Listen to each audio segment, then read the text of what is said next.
for joining me in exploring this final journey on the avenue of alchemy on the path of the seeker. Today, we're going to talk about the seventh step of alchemy. This is the stage where we produce gold. Now, for those greedy individuals out there who are stumbling across this video without seeing any of the others, this gold is not physical. This is psychological and spiritual gold, which is far more valuable because no one can ever steal it from you.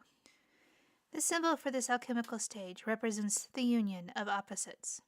In Joseph Campbell's Hero's Journey, this stage is represented by at-one-ment, also known as atonement, with the Father. All of our struggles have led up to this one point.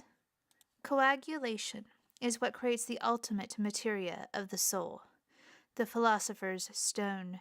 The alchemists believed could create an elixir that could cure all diseases and heal all wounds. The phrase for this stage in the Emerald Tablet is, "You will obtain the glory of the whole universe. All obscurity will be clear to you." Dennis William Hook describes the person who has reached this state of alchemy as, "They exude a unique higher presence, a steady confidence in their daily activities, and others begin to see them as authentic and whole persons that they want to emulate." Doesn't this remind you a little of how Abraham Maslow described the people who reach the being level of self-actualization? If you haven't watched the video I made on that subject, I will put a link to it in the description box below. DW goes on to explain, "The conjunctive identity is a center of consciousness that has been described in many traditions. The Hindu one point, for the Chinese, the indefinable singularity known as Tao. Buddhists seek to follow the middle path back to the center of the Creator." He also describes it another way that is absolutely fascinating. "During this operation, we must endure the same kind of existential torture that God, the one mind, went through to manifest the one thing, which is the background reality that is present in both existence and non-existence, both sleep and waking, both death and life." The Emerald Tablet says to achieve this, we must separate the earth from fire. That means we have to get rid of all the false ego construct that can contaminate the secret fire of true imagination that we discovered during distillation. True imagination is using mental images properly instead of wastefully or improperly. If we worry and imagine all the things that will go wrong in our life on a daily basis, it will all go wrong, just as we assume and imagine. In psychology, we call that a self-fulfilling prophecy, and I did a YouTube video on that subject, which I'll link in the description box below. To use imagination properly, we can create visualization boards and plant potent images and intentions for what we want to happen in our life.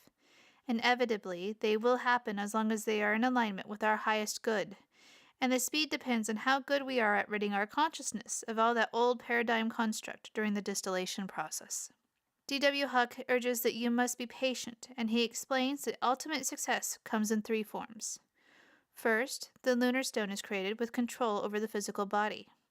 This can be achieved with discipline, be it yoga, meditation, or the second is the solar stone, which has control over the mind.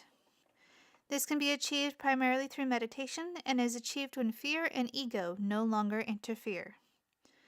The third is the sacred marriage of the lunar and solar stone that creates the lesser stone. When we unite this lesser stone with the powers above by connecting to the collective subconscious, it becomes the greater stone in the conjunction level of alchemy. This breaks our genetic, environmental, and astrological restrictions. D.W. explains that this is a true at-one-ment with God. Paul Foster Case states at this point the individual becomes a better vehicle of expression for the life power, having to do with the functioning of the glands, connected with the chakras. Here again, we come to the same point that we did with the chakra system.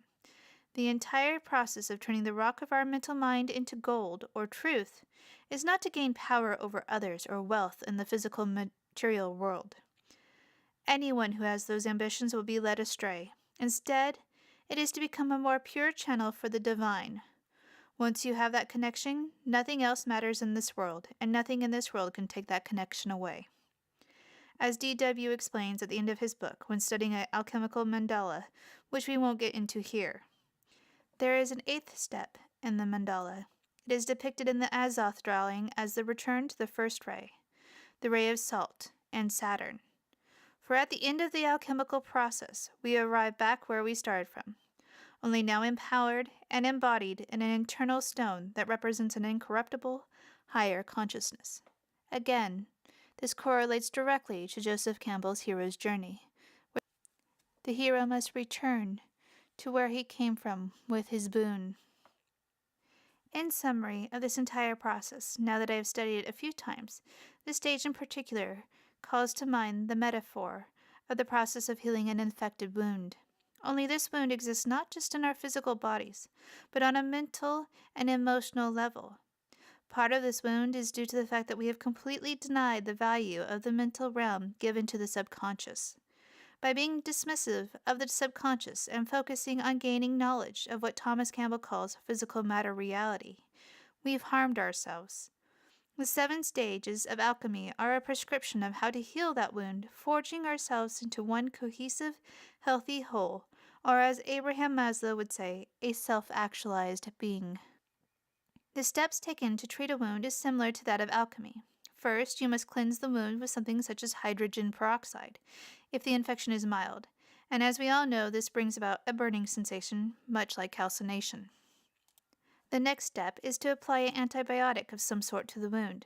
This will help dissolve the infection and goes perfectly with the step of dissolution.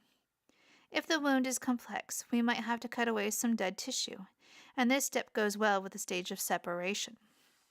Next, we apply a band-aid to the area to keep it from becoming further infected, and this step goes along well with conjunction.